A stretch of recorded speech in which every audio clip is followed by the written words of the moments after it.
Saya kira politik Ketua Menteri Pulau Pinang ini dia merupakan seorang yang sudah lupa kedudukannya. Tidak pernah dalam sejarah Malaysia saya kira seseorang yang memegang jawatan Ketua Menteri atau Menteri Besar bercakap seolah-olah dia itu something politik.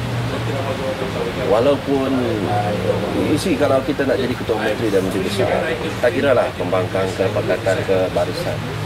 Bila kita pegang jawatan Ketua Menteri dan Menteri Besar, macam mana pun cabaran dan orang berkata tentang kita, tentang dasar kita kena jawab dengan cara yang bagaimana. Sebab kita Ketua Menteri atau Menteri Besar. Tapi saya tidak nampak itu dalam diri Lim Guan Eng, sebab dia masih lagi teringat yang dia ni pembangkang. Berpuluh-puluh tahun menjadi pembangkang. Perangai dan sikapnya sebagai ketua pembangkang ataupun pemimpin tertinggi pembangkang itu dia tak boleh buat. Dia sudah lupa bahawa dia Ketua Menteri. Sebab itu kalau ada pertanyaan-pertanyaan mengenai dasar beliau di Pulau Pinang, beliau cepat melenting, termasuk juga marahkan saya. Ya, sedangkan kita bertanyakan sesuatu yang mana kita tidak dapat informasi ataupun rakyat memang mahu bertanya tentang sesuatu dasar dan tindakan kerajaan negeri. Jadi kalau itulah yang digunakan pakai, kalau setiap kali ada orang yang mempersoalkan tentang tindak tanduk beliau sebagai Ketua Menteri dan dianggap sebagai orang yang something, orang yang troublemaker, suka buat kacau, maka saya kira kapasiti dia sebagai ahli parlimen bagan itu di Parlimen Malaysia itu juga boleh dikatakan sebagai pengacau. Sebab saya kira setiap kali beliau berdiri di dalam parlimen, beliau ingin selalunya mempersoalkan tindakan dan keputusan kerajaan.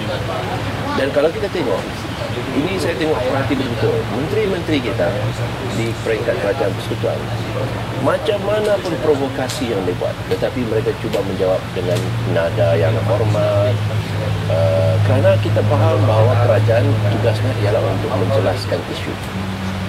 Ya, ada soalan kita jawab, ada soalan kita jawab. Tidak ada satu soalan di dalam parlimen yang tidak diberi jawapan. Menteri-menteri, kementerian-kementerian, Perdana Menteri sekalipun diwajibkan menjawab segala persoalan yang dilontarkan oleh pembangkang dan juga backbenchers di dalam parlimen.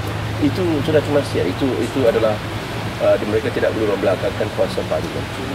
Jadi dalam kes beliau dengan Nasruddin, Ustaz Nasruddin, saya kira sekali lagi Lim Guan Eng terlupa bahawa beliau adalah pemimpin tertinggi Pakatan Rakyat. Nasruddin cuma ingin memperjelaskan, mau minta penjelasan. Dan penjelasan ini pula saya kira Nasruddin tanyakan kepada Lim Guan Eng kerana isu hudud ini adalah isu yang amat penting untuk kelangsungan parti beliau, parti PAS. Saya kira sebagai pemimpin tertinggi antara pemimpin tertinggi dalam parti PAS, sudah tentu Datuk Nasruddin, Ustaz Nasruddin itu ingin minta penjelasan ataupun kalau dia tak setuju dengan tindakan DAP maka dia akan buatkan. Tetapi untuk membalas dengan cara kebudak-budakan satu pertanyaan yang sah, yang relevan, saya kira itu menunjukkan penyakit politik Lim Guan Eng ini masih tidak boleh diubat lagi. Keangkuhan beliau dalam menangani apa saja isu, bukan saja Nasruddin, isu Bayan Mutiara, isu untuk persoalan daripada UMNO Pulau Pinang, Barisan Nasional Pulau Pinang, semuanya dijawab dengan cara yang begitu angkuh. Ini bukan, bayangkan kalau Perdana Menteri menjawab menteri-menteri secara angkuh dalam parlimen, sudah tentu rakyat akan marah. Dan begini dia yang berlaku di Pulau Pinang. Rakyat marah sebab cara menjawab itu terlalu kasar, terlalu konfrontasi, terlalu provokasi. Sedangkan soalan-soalan yang ditanya itu adalah soalan-soalan yang sah dan relevan, patut dijawab. Ya. Jadi saya kira nasihat saya pada Lim Guan Eng ialah cepatlah belajar menjadi Ketua Menteri. Ketua Menteri bukan memegang kuasa saja, ya, tetapi juga ada kaitan dengan cara menjawab, pembawaan diri, cara bertutur, cara mematikan isu. Kalau saya bandingkan Guan Eng dengan Tan Sri Khalid Ibrahim. Tan Sri Khalid Ibrahim juga berdepan dengan cukup banyak cabaran, ya, baik daripada pembangkang di Selangor ataupun NGO dan sebagainya. Tapi kalau you tengok perbezaan antara Tan Sri Khalid dan Lim Guan Eng cara menjawab, you tengok nada Tan Sri Khalid, walaupun dia under pressure, dia akan cuba supaya untuk menjawab dengan cara yang terbaik, tapi berlainan dengan Lim Guan Eng.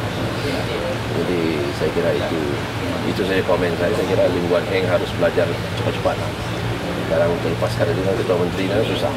Dan